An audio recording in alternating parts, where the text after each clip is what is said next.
So good day everyone, I am Shakil Hoylar and today I'm gonna show you on how to hand pollinate an eggplant flower.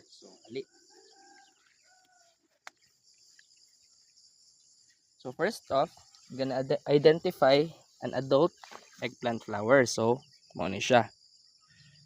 So the fun fact about this flower is ginatawag na sila nga perfect flower because a single flower nag-consist na siya og male and female nga reproductive organ.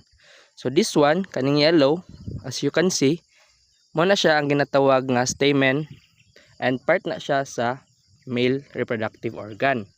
And this one, kanang naa silang tunga is called the stigma and part na siya sa female nga reproductive organ.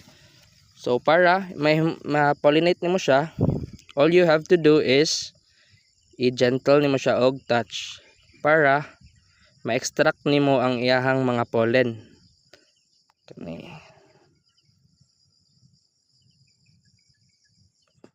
So gently lang.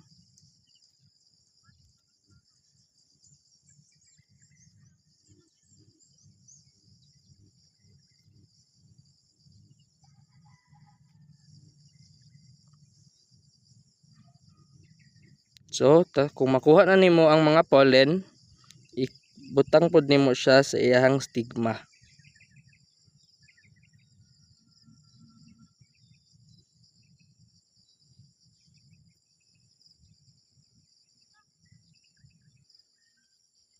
And if you're done, magkuha ta og name tag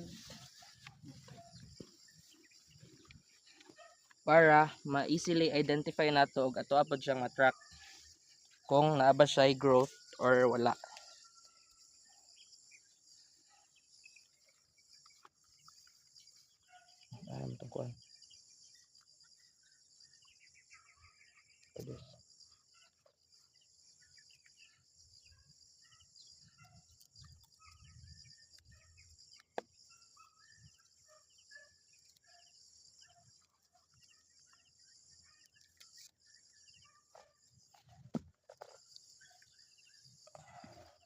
So ato siyang ibutang diri sa ilalom siyang stem para makabuluta kung unsa to nga flower o kung ahapod to nga flower ang ato ang gi-pollinate.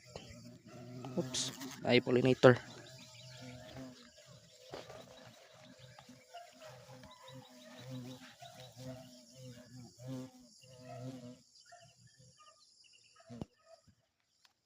So that's it for the eggplant or the Solanum melongena nga pag hand pollinate. Thank you.